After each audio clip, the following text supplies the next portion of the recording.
कि गुलामी से तुझे क्या मिला? उसे जहर दे के क्यों नहीं मार दिया तुमने?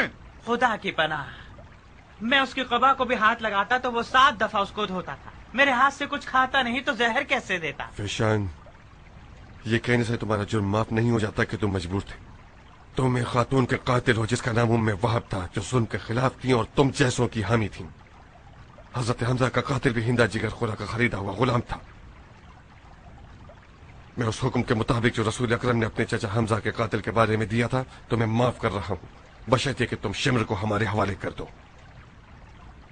मैं आपकी दाढ़ी पर कुर्बान। आप अपने नौकर को आजाद कीजिए ताकि शिमर को हाथ पांव से बांध कर आपके हवाले कर सकूं। देखा, तुमने फिर झूठ बोला। तुमने तो कसम खाई है कि शिमर दुम्बे की खाल पहनकर कुफी से भाग चुका है, फिर तुम इसे कैसे बांध के ला सकते हो? खुदा की पनाह, मैं फिर कसम खाता हूँ कि शिमर दुम्बे की खाल की कबा बनाकर दुम्बे के रेवड़ में शामिल होकर फरार हो गया। कहाँ जाएगा वो? मदाइन के करीब एक खंडर है जो पहले कारवां सरा था, वहाँ मुझे बुलाया है। अगर मैंने देर कर दी तो समझ जाएगा कि शिमर की खोज लगाई जा चुकी है। कब पहुँचने का वादा किया था? आज ही। मैं मदाइन जा रहा था कि शहर के दरवाजे पर मुझे उन लोगों ने पहचान लिया। अगर आज शाम तक मैं अपने आप को शिमर तक ना पहुंचाऊं तो वो समझ जाएगा कि दाल में कुछ काला है। इसकी बातों पर भरोसा नहीं किया जा सकता अमीर। भाई नहीं कि शिमरे मलून ने इस बेकार शख्स को लुकमा बनाया हो ताकि वो खुद हमें इस जाल में फंसाकर भाग सके। फौरन हुक्म दो और कूफे के तमाम असली और फरीद दरवाजे बंद करवा दो। सबकी तफ्तीश की जाए, चाहे इंसान हो या चौपाए। अमीर का हुक्म पहले ही जारी हो चुका है, तमाम रास्ते कड़ी निगरानी में हैं।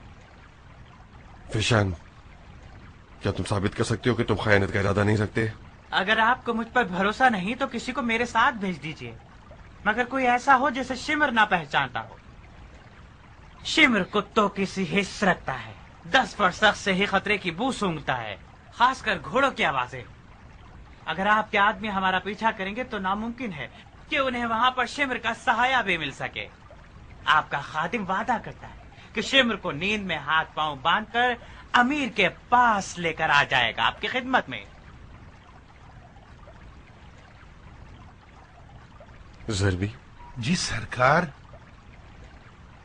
शिमर तुम्हें पहचानता है क्या? नामुमकिन है सरकार, मैंने तो उसे देखा है मगर उसने मुझे कभी नहीं देखा। तुम फिशन के साथ जाना चाहोगे? जी हाँ सरकार, आप जान भी मांगे तो दे दूं। बहुत खूब, जाइए हम भी देखें क्या करते हो। जो हुकुम सरकार। माफी चाहता हूँ, अगर आप कोई मकतूब अमानामा मुझे दे दें तो मेरी 7 पुश्तों पर आपका ये एहसान होगा। तुम शिमर को हमारे हवाले कर दो, मैं तुम्हारी माफी का हुक्म लिख दूंगा। जा सकते हो। बिन कामिल। अमीर। कियान से कहो कि उसके आदमी किसानों और गांव देहात के गरीबों के जैसे लिबास में उनका पीछा करें। जी अमीर। कुछ खबर है बिन फुरस की? बिन फुरस आज उम्रे साद के घर गया और उससे मिला है। एहतमाल है कि उमर साद बिन फुरस से मिलने के बाद अहदनामे को बातिल कर दे। इसी वक्त उमर के घर जाओ और उसकी हालिया खबर मुझे ला कर दो। जी अमीर।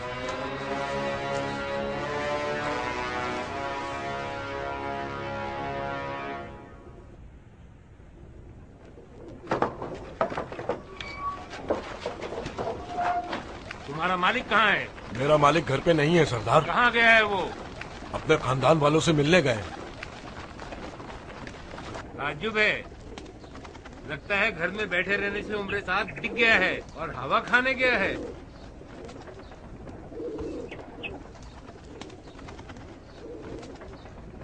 बाहुक्म अमीर मुख्तार, घर के कोने कोने की तफ्तीश की जाए।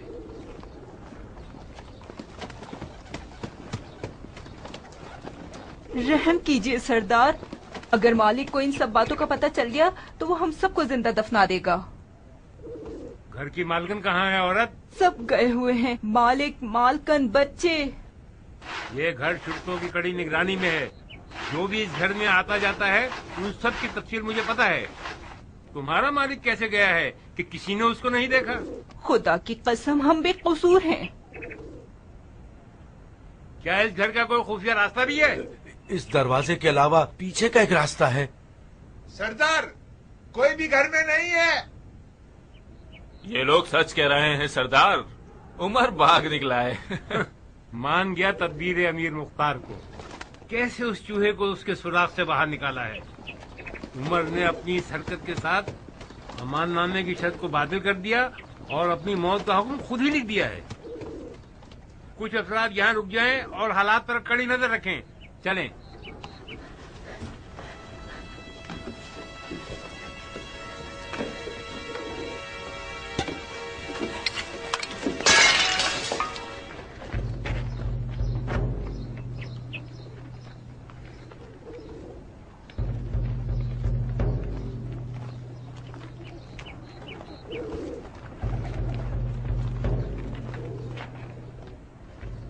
یہ کیسی آواز تھی؟ بلیوں کی آواز ہے. بلی؟ کیا تم نے بلی کی میاؤں کی آواز سنی؟ پانی کا مٹکا ٹوٹنے کی آواز تھی. جو کچھ بھی ہے اس سرداب کے اندر ہے. یقین کیجیے بلی کی آواز ہے. ہم نے سرداب میں بلی چھوڑی ہے تاکہ چوہوں کو کھا جائے. یقیناً اسی بلی نے کوئی کوزہ توڑ دیا ہوگا. خدا کرے کہ تم لوگوں کا جھوٹ سچ ہو جائے، ورنہ تم سب کی زبانیں کاٹ کر تمہارے کانوں پر ٹانگ دوں گا. دروازہ سرداب توڑ دو.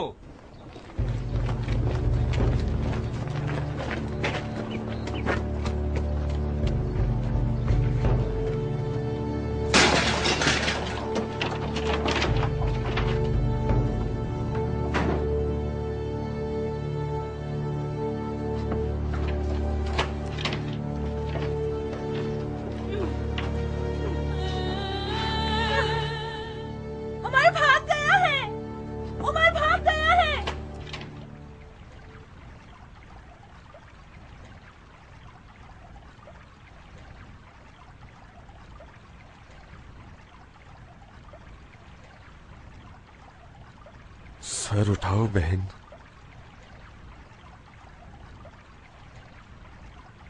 مجھے دیکھو. سالوں سے بہنوں والی نظریں دیکھنے کو ترس گیا ہوں. میں بہت شرمندہ ہوں بھائی.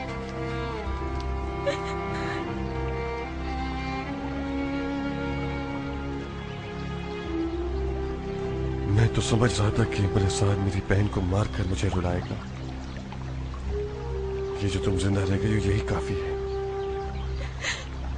میں سالوں تک ایک جھوٹے عشق کی ہوس کی آنکھ میں اسیر رہی ہوں. میں اندھی تھی، یہ نہ سمجھ سکی کہ شیطان سے رشتہ جوڑ لیا ہے. میں یہ نہ سمجھ سکی کہ شیطان کے بچے کو اپنے پیٹ میں پال رہی ہوں. میرا بچہ، میرا ٹکڑا، جو بچہ میرے خون اور دودھ سے پروان چڑھا ہے، آج وہ اپنے باپ کے ساتھ مل گیا ہے کہ اپنی ماں کو مار دے. لعنت ہو تمہاری غلیظ تقدیر پر جاریہ. لعنت ہو. اپنی تقدیر ہم خود بناتے ہیں میری بہن. جن دنوں تم عمر کے عشق میں دیوانی تھی، میں نے یہ دیکھ لیا کہ تمہاری خوش نصیبیوں کا پروانہ تم سے دور ہو گیا ہے. میری مخالفتیں بھی تمہارے سیاہ بخت کو سفید نہ کر سکی. کاش آپ میرا سر کاٹ دیتے بھائی. کاش میرے پاؤں توڑ کے ڈال دیتے. کاش آپ مجھے اجازت نہ دیتے کہ شیطان کے حجلے پر قدم رکھوں. اگر تم میری سگی بہن ہوتی، اگر ہم ایک ماں کی اولاد ہوتے تو خدا کی قسم میں زمین و آسمان ایک کر کے اس غلط رشتے کی رکاوٹ بن جاتا. مگر سوائے رضامندی کے اور کوئی راستہ نہیں تھا میرے پاس. میں جو بھی کرتا تھا اس کے بعد کے جملے نہیں جھیل پاتا. تم میری ماں کیوں نہیں دی دعا؟ ہائے خدایا، ہماری غلطیوں کو معاف فرما.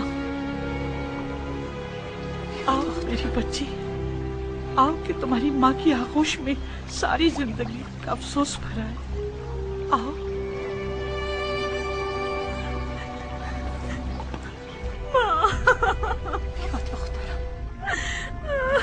مجھے نہیں پتا، شاید میں ہی قصوروار ہوں کہ میں نے ہمیشہ اپنی سوکن کی بچی کی نظر سے تمہیں دیکھا. جب تم لوگوں کے باپ کا انتقال ہوا तो तुम्हारी माँ के पेट में तुम थी। तुम्हारे पैदा होते ही तुम्हारी माँ दुनिया से गुजर गई। मैं ताइफ में थी और तुम दोनों मदाइन में। जब मैंने सुना कि तुम्हारे शेरदिल भाई मुख्तार ने तुम्हारी कफालत कबूल कर ली है तो मैंने सुकून का सांस लिया। मगर मुझे जान लेना चाहिए था कि मुख्तार एक मर्द है, वो तुम्हारे लिए माँ नहीं बन सकता। अरे अरे, देख रही हो उमरा, ऐसे बात कर रही हैं जैसे मैं ही कसूरवार हूँ। अपना दिल मैला मत करो नारिया, तुम माँ अपने आप को मलामत कर रही हैं, तुमसे क्या वास्ता। अभी देखना, सारे का सारा जुर्म मुझ बदनसीब के सर पर डाल देंगे। हाय खुदाया, तू तो जानता है ना, तूने देखा कि मैंने इस लड़की के हक में ममता दिखाई है। जिन दिनों उमर के इश्क में इसकी जान खेल उठी थी और गश खाकर गिर जाती थी, वो भूल गई है।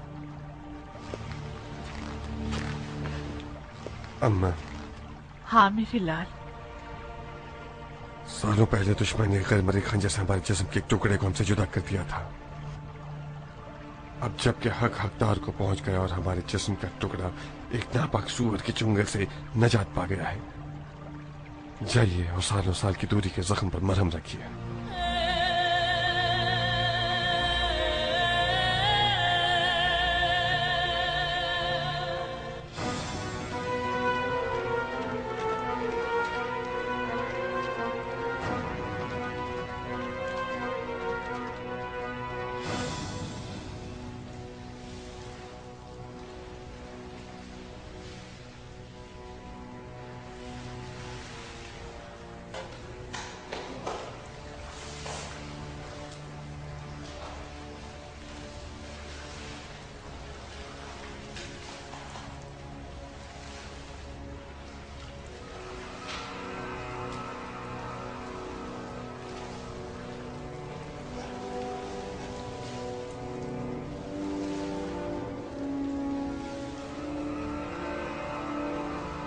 नहीं, मुझे वाजिब पे गुस्ल करना है। क्या यह जुर्म है?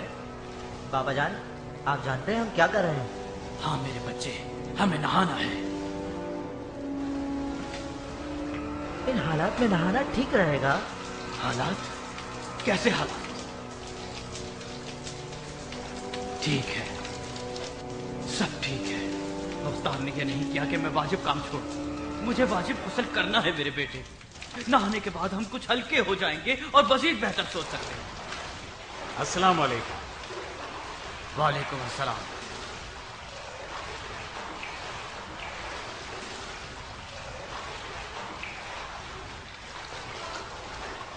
ये तुम हो उमर? तुम होगे उमर, मैं नहीं। ताज्जुब है, जो अरब अपने मशहूर लोगों को ना पहचाने उसे तो मर जाना चाहिए। तुम और तुम्हारा मरहूम बाप अरबों के फकर का बाइस हो। लानत हो शैतान पर। मेरे भाई, तुम्हें मुझसे क्या वास्ता है? मैंने कहा ना कि मैं उमर नहीं हूँ। ताज्जुब है, तो फिर उमर साद जैसे क्यों हो? तुमसे क्या वास्ता? तुमसे क्या वास्ता कि मैं उमर साद की शबीह क्यों हूँ? तुम्हें हक है कि अपना नाम छुपाओ। खुदा उसके और उसके बेटे की मजालिम का बदला उसे जरूर ले। उसने वो काम किया है कि अरब के इज्जतदार लोग उसके खानदान से भी मेल मिलाप रखने से कतराने लगे। बहुत अफसोस होता है इस बात पर कि एक अरब का इज्जतदार आदमी अपने गुलाम को अपनी सवारी पर घुमा रहा था ताकि वो खामोश रहे, किसी को कुछ ना बताए और उसके छुपने की जगह का बांडा ना खोल दे। तुम्हें यकीन आता है उमर? ओ ठीक आदमी, मैं उमर नहीं हूँ। आखिर ये बात